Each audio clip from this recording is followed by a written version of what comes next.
Béréchit, chapitre 18.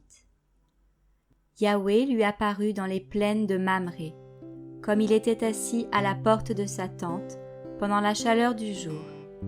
Il leva les yeux et regarda, et voici 3 hommes se tenaient devant lui. Quand il les vit, il courut au-devant d'eux depuis la porte de sa tente et se prosterna à terre. Il dit : Adonai, je te prie, si j'ai trouvé grâce à tes yeux, ne passe pas, je te prie, loin de ton serviteur. Qu'on prenne, je vous prie, un peu d'eau et lavez vos pieds, et reposez-vous sous un arbre. J'apporterai un morceau de pain pour fortifier votre cœur. Après quoi vous passerez outre, car c'est pour cela que vous êtes venus vers votre serviteur. Et ils dirent : Fais ce que tu as dit. Abraham donc s'en alla en hâte dans la tente vers Sara et lui dit : Vite, pétris 3 mesures de fleur de farine et fais des gâteaux. Puis Abraham courut au troupeau et prit un veau tendre et bon, et le donna à un serviteur qui se hâta de le préparer.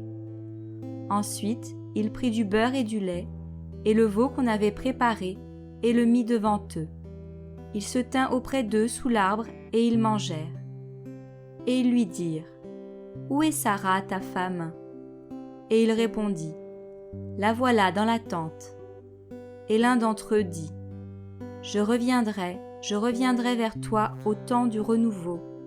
Et voici que Sara, ta femme, aura un fils.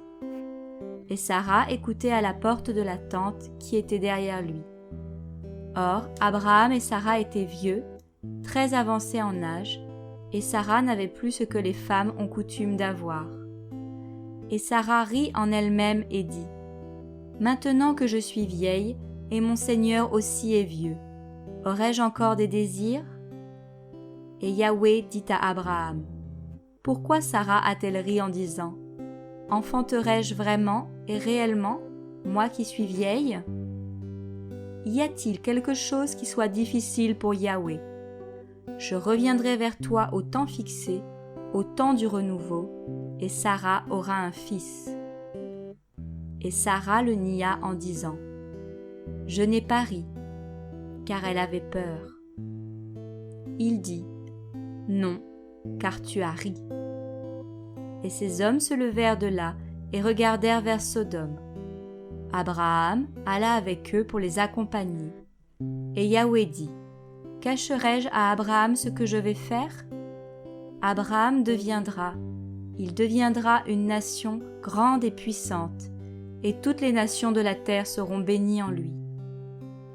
Car je l'ai distingué afin qu'il ordonne à ses fils et à sa maison après lui de garder la voie de Yahweh en pratiquant la justice et la droiture, afin que Yahweh fasse venir sur Abraham tout ce qu'il lui a dit.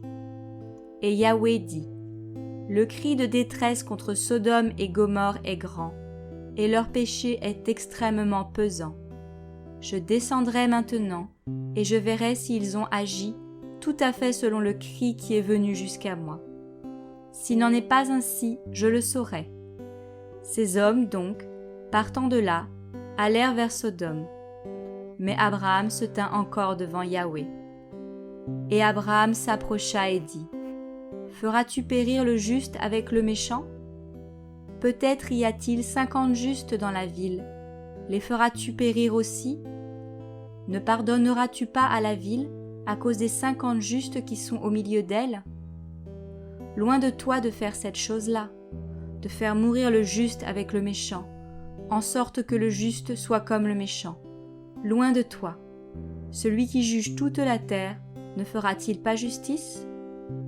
Et Yahweh dit : Si je trouve dans Sodome 50 justes au milieu de la ville, je pardonnerai à toute la ville à cause d'eux.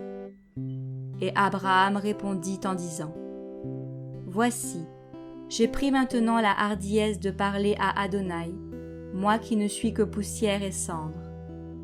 Peut-être en manquera-t-il 5 des 50 justes. Détruiras-tu toute la ville pour ces 5-là ? Et Yahweh lui répondit : Je ne la détruirai pas si j'y trouve 45 justes. Abraham continua de lui parler en disant : peut-être s'y trouvera-t-il 40. Et il dit, je ne lui ferai rien à cause de ces 40. Abraham dit, je prie Adonai de ne pas se fâcher si je parle. Peut-être s'y trouvera-t-il 30. Et il dit, je ne lui ferai rien si j'y trouve 30 justes. Abraham dit, voici maintenant, j'ai pris la hardiesse de parler à Adonai. Peut-être s'y trouvera-t-il 20. Et il dit, je ne la détruirai pas à cause de ces 20. Abraham dit, je prie Adonai de ne pas s'irriter, je parlerai encore une seule fois. Peut-être s'y trouvera-t-il 10. Et Yahweh dit, je ne la détruirai pas à cause de ces 10. Yahweh s'en alla quand il eut achevé de parler avec Abraham, et Abraham retourna dans sa demeure.